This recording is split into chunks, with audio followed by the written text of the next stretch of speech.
사도신경으로 신앙 고백하겠습니다. 나는 전능하신 아버지 하나님, 천지의 창조주를 믿습니다. 나는 그의 유일하신 아들 우리 주 예수 그리스도를 믿습니다. 그는 성령으로 잉태되어 동정녀 마리아에게서 나시고 본디오 빌라도에게 고난을 받아 십자가에 못 박혀 죽으시고 장사된 지 사흘 만에 죽은 자 가운데서 다시 살아나셨으며 하늘에 오르시어 전능하신 아버지 하나님 우편에 앉아 계시다가 거기로부터 살아있는 자와 죽은 자를 심판하러 오십니다.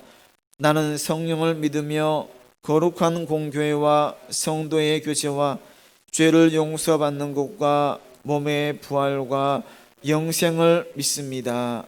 아멘. 하나님 말씀은 여호수아 16장 1절부터 10절까지 말씀입니다.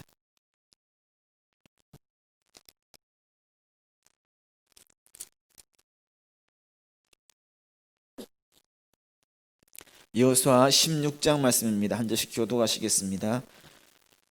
요셉 자손이 제비 뽑은 것은 여리고 샘 동쪽 곧 여리고 곁 요단으로부터 광야로 들어가 여리고로부터 베델 산지로 올라가고 루스로 나아가 아렉 족속의 경계를 지나 아다롯에 이르고 서쪽으로 내려가서 야블렛 족속의 경계와 아래 벳호론과 게세레까지 이르고 그 끝은 바다라. 요셉의 자손 므낫세와 에브라임이 그들의 기업을 받았더라. 에브라임 자손이 그들의 가족대로 받은 지역은 이러하니라. 그들의 기업의 경계는 동쪽으로 아다롯 앗달에서 윗 벳호론에 이르고 또 서쪽으로 나아가 북쪽 믹므나에 이르고 동쪽으로 돌아 다낫 실로에 이르러 야노아 동쪽을 지나고 야노아에서부터 아다롯과 나아라로 내려가 여리고를 만나서 요단으로 나아가고 서쪽으로 지나서 가나 시내에 이르나니 그 끝은 바다라. 에브라임 자손의 지파가 그들의 가족대로 받은 기업이 이러하였고 그 외에 므낫세 자손의 기업 중에서 에브라임 자손을 위하여 구분한 모든 성읍과 그 마을들도 있었더라. 그들이 게셀에 거주하는 가나안 족속을 쫓아내지 아니하였으므로 가나안 족속이 오늘까지 에브라임 가운데에 거주하며 노역하는 종이 되니라. 아멘. 요셉 자손 곧 에브라임과 므낫세 지파가 요단 서편에서 차지한 그 공동 기업은 남쪽 경계는 요단강의 한 지류였던 여리고 물에서 시작해서 여리고에 이르고 에브라임 산지를 지나서 베델에 이르고 다시 루스로 나아가서 아다롯에 이르며 거기서 서편으로 게세를 지나서 지중해에 이르는 지역을 말하고 있습니다. 특히 여리고 근방은 여리고 주변은 팔레스타인 지역 가운데 매우 풍요로운 오아시스 지대였기 때문에 일찍부터 이곳에는 많은 사람들이 거주하는 오아시스로 인해서 사람들이 거주하는 지역이었습니다. 또한 가나안 방어의 거점으로 아주 군사적인 요충지였고 또한 중부 지역의 중간쯤에 위치해서 북부와 남부를 연결하는 교통의 요지였기 때문에 전략적으로 모든 면에 있어서 참 중요한 지역이 여리고였습니다. 그래서 하나님의 명령에 따라서 가나안을 정복해 나가야 하는 이스라엘 백성들 가운데 가장 중요한 첫 관문이 바로 여리고였다고 할 수 있습니다. 이스라엘의 12지파의 이름은 야곱의 아들들에서부터 시작되었습니다. 하지만 요셉은 자신의 이름이 아닌 자신의 두 아들 에브라임과 므낫세의 이름으로 한 지파를 이루게 됩니다. 이것은 요셉으로 인해서 그 엄청난 기근이 있었을 때, 흉년이 있었을 때 모든 식구들이 목숨을 건지고 애굽에 정착했기 때문으로 볼 수가 있다는 것이죠. 이 두 지파, 즉 에브라임과 므낫세 지파가 할당받은 요단 서편에서 가나안 땅에서 이 에브라임과 므낫세 지파가 이렇게 분배받은 기업의 경계는 베냐민과 단 지파의 경계가 맞닿아 있는 가나안에서 중에 딱 중간쯤에 해당되는 지대였을 뿐만 아니라 위치적으로 굉장히 중요한 여러 가지 참 비옥한 지역임을 알 수가 있습니다. 이 두 지파, 에브라임 지파와 므낫세 반 지파가 다른 지파에 비해서 더 많고 더 비옥한 땅을 분배받은 것은 다른 지파에 비해서 인구가 많은 것도 이유가 있지만 야곱이 축복할 때에 요셉 자손이 더 다른 지파들보다 더 많은 기업을 얻게 해주겠다라고 했던 축복의 성취로 나타났다고도 할 수가 있는 것이죠. 요셉은 11번째 아들이었지만 야곱에게 장자로서의 축복을 장자와 같은 축복을 받습니다. 어느 사회에서나 장자는 좀 특별함을 가지지만 이스라엘 사회에서는 더 특별한 존재로 상당한 특권이 주어졌다 할 수 있습니다. 야곱은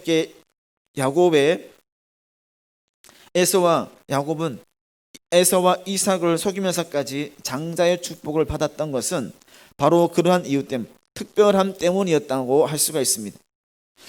이것을 보면 또한 우리들의 모습을 보았을 때 우리들은 또 좀 특별한 존재들이죠. 왜냐하면 영적으로 하나님의 장자가 바로 우리들의 모습이기 때문입니다. 그래서 세상 사람들이 누리지 못하는 그런 특별한 축복과 특권을 우리들은 누리고 있다라고 할 수가 있는 것이죠.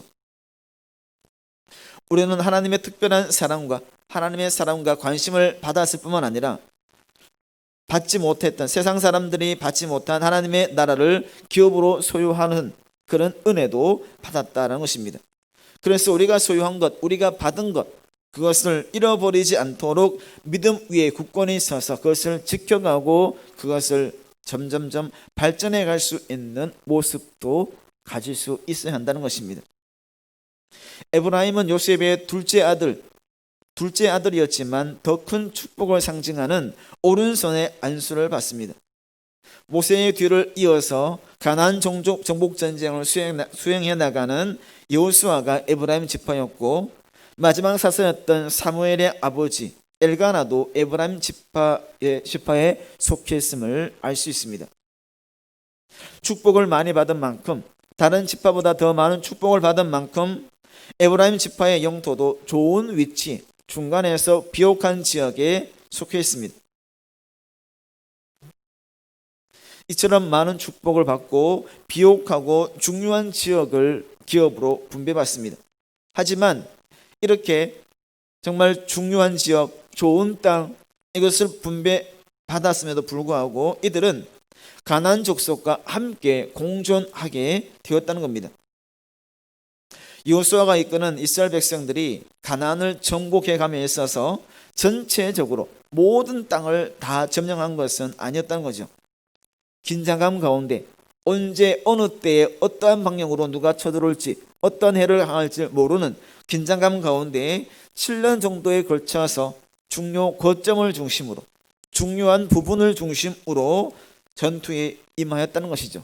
그리고 어느 정도의 거점적인 중요한 부위를 정복한 이후에는 가나안 땅을 분배하기 시작했습니다. 전체 다를 무찌르고 완전히 다 정복한 다음에 분배했다면 괜찮겠지만 1차적으로 전쟁이 끝난 이후에 가나안 땅을 분배하기 시작했습니다. 제일 먼저 분배받은 지파가 유다 지파였죠. 하지만 유다 지파는 가나안에 있는 원주민을 모두 쫓아내지를 못했습니다. 왜냐하면 그들을 다 물리칠 만큼의 전체 다를 없앨 만큼의 힘과 능력이 조금은 부족했기 때문이었죠. 그런데 에브라임 지파도 동일하게 유다 지파처럼 가나안 사람들을 모두 멸하거나 쫓아내지 않았습니다. 힘이 없어서 능력이 없어서가 아니라 그들을 모두 다 없애고 쫓아낼 마음을 가지고 있지 않았기 때문이죠. 충분한 힘이 있었습니다. 12지파 중에서 가장 많은 숫자와 또 가장 강한 힘을 가지고 있었지만 안락을 위해서 편안함을 위해서 그 가나안 족속들을 종으로 삼고자 원해서 쫓아내지 않았다는 것입니다. 거점을 가나안 땅을 중심해서 중간중간을 정복한 이후에 각 지파별로 땅을 분배한 이유는 지파별로 남은 가나안 족속들을 완전히 처부수어 쫓아내어서 그 땅을 정복하기를 원해서였습니다. 즉 가나안 족속을 진멸시키려는 것은 가나안에 들어오기 전부터 내려진 하나님의 명령이었습니다. 하나님으로부터 기업을 받는다는 것은 그 기업이 저절로 주어진다, 그냥 뚝 떨어진다는 것이 아니라 기업으로 할당된 땅에서 온전한 하나님의 통치가 이루어지도록 만들어 가야 된다는 것, 우리가 만들어 가야 된다는 것을 의미하는 것이죠. 그러기 위해서, 만들어 가기 위해서는 그들이 차지한 땅에서 이방인들과 함께, 가나안 백성들과 함께하는 공존하는 땅이어서는 안 된다는 것을 의미하고 있습니다. 함께함으로, 에브라임 족속이 함께함으로, 나의 편함을 위해서 함께함으로 인해서 이후에 왕정시대에 에브라임 지파를 중심으로 했던 북왕국 이스라엘은 우상숭배에 깊이 빠졌고 하나님의 진노의 대상이 되는 일이 이후에 나타나게 되는 것을 보게 됩니다. 어떤 주체가 다른 대상 가운데 함께 공존한다는 것, 이것은 어쩔 수 없이 동화되고 그 안에 모든 것을 공유할 수밖에 없다는 것을 의미한다 할 수 있습니다. 하나님 백성인, 하나님만을 의지하고 나가야 되는 에브라임 지파 가운데 가나안 족속들이 다 없어지지 않고 함께 거주했다는 사실, 이때 모습은 에브라임 지파가 더 강하고 가나안 족속이 좀 약하다 할지라도 이렇게 그것에 함께 거주해 나갔다는 것은 언젠가는 그들의 힘이 동일하게 될 수도 있을 것이고 역전이 될 수도 있는 상황을 의미한다는 것이죠. 그래서 삶을 공유해 나간다는 것은 이후에는 삶의 방식과 종교적 신앙까지 공유할 수 있다라는 것을 의미한다 할 수 있습니다. 지금의 당장의 모습은 아닐 수 있고, 지금의 당장은 기울어진 것처럼 한쪽이 더 강할 수 있지만 시간이 지나면 같아질 수 있고 역전될 수도 있다는 것을 내포하고 있죠. 이러한 행동에 인해서 이스라엘은 하나님에 대한 유일신, 하나님만을 오직 섬겨나가는 것에서 떠나서 이방을 섬기는, 우상을 섬기는 일로 나갈 수밖에 없게 되었다는 것입니다. 우리들은 세상과 분리되어서 완전히 단절되어서 생활해서는 안 되죠. 오히려 세상에 들어가 그들과 함께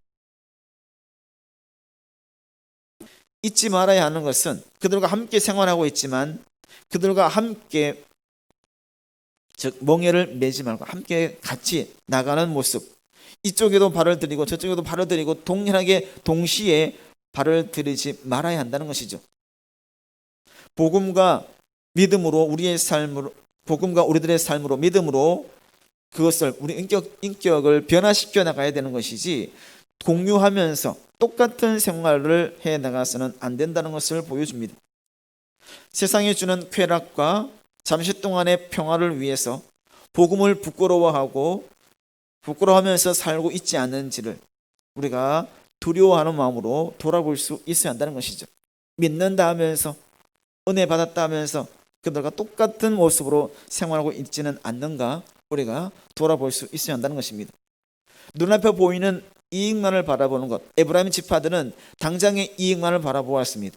내가 그들을 다 없애는 것이 아니라 종으로 삼아서, 힘으로 눌러서 나의 종으로 삼고 나의 편안함을 바라보는 그런 것처럼 눈앞에 보이는 이익만을 바라봄으로 더 큰 그림을 바라보지 못하는 것이 아니라 하나님께서 말씀하신 대로, 하나님께서 이루시고자 하는 대로 적극적으로 그것에 순종하며 그 안에서 순종해 나감으로 더 큰 은혜를 누릴 수 있는, 순종할 때에 더 큰 은혜가 임한다는 사실을 기억하며 하나님의 뜻에 합당한 삶으로 나아가는 우리 모두가 되기를 간절히 바랍니다.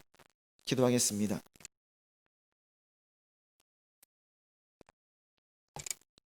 자비로우신 아버지 하나님, 감사합니다. 하나님과 함께하는 마음을 가지고 하루를 시작하게 해주시니 그 은혜를 감사합니다. 하나님의 말씀을 잘 듣고 따르고 행하게 하시며 또 그것을 잘 지켜 승리의 길로 나아가는 우리 모두가 될 수 있게 하여 주시옵소서. 개인의 욕심에 따라서 나의 편안함을 통해서 편함을 위해서만 나가지 않게 해주시고, 하나님의 영광을 위해서 하나님의 뜻에 따라서 하나님 말씀을 의지해서 나아가는 우리 모두가 되게 하여 주시옵소서. 오늘 하루도 주의 품 안에서 하나 되는 삶을 살아갑니다. 하나님께서 인도하시는 대로, 하나님께서 이끄시는 대로, 하나님께서 원하시는 그 길로 감사함과 순종함으로 나아갈 수 있게 우리들의 마음을 주장해 주시며, 언제나 기쁨과 즐거움과 감사와 사랑이 넘치는 삶을 살아가게 인도하여 주시옵소서. 모든 것 감사드리며 예수님의 이름으로 기도드립니다. 아멘.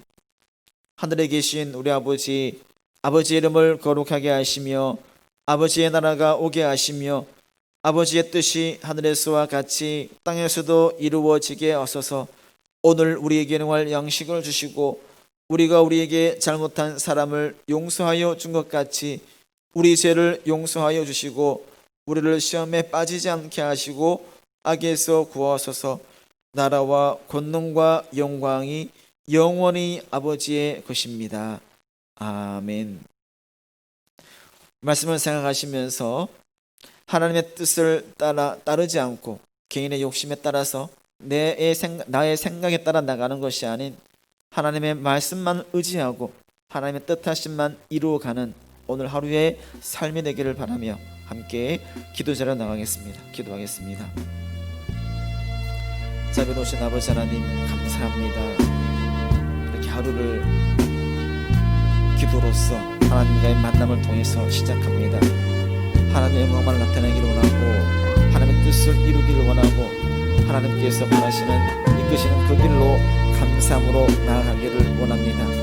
나의 마음을, 우리의 마음을 주장해 주시고 우리 마음속에 인하여 주셔서 하나님의 영광만을 드러내며 하나님의 뜻하신 만을 이루어갈 수 있는 우리 모두가 될 수 있게 인도하여 주시옵소서.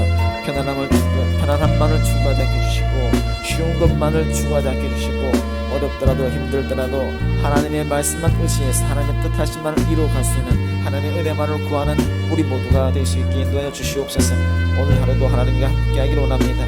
하나님 품 안에서 하나 되는 삶, 하나님의 품 안에서 모든 것을 이루어가며 자꾸 칭찬받는 하루가 될 수 있게 매 순간 열심을 다하고 최선을 다하고 아버지 하나님 더욱더 간절함으로 간검해 나갈 수 있는 하루가 될 수 있게 인도해 주시옵소서. 아버지 하나님 붙잡아 주시옵소서. 아버지 하나님 이끌어가 주시옵소서. 아버지 모든 것을 주관해 주셔서 오직 하나님께만 영광 올려드리는 하나님의 뜻하심을 이루어가고 하나님 품 안에서 기쁘고 즐겁고 감사함과 또한 사랑이 넘치는 삶으로 나갈 수 있게 역사하여 주시옵소서.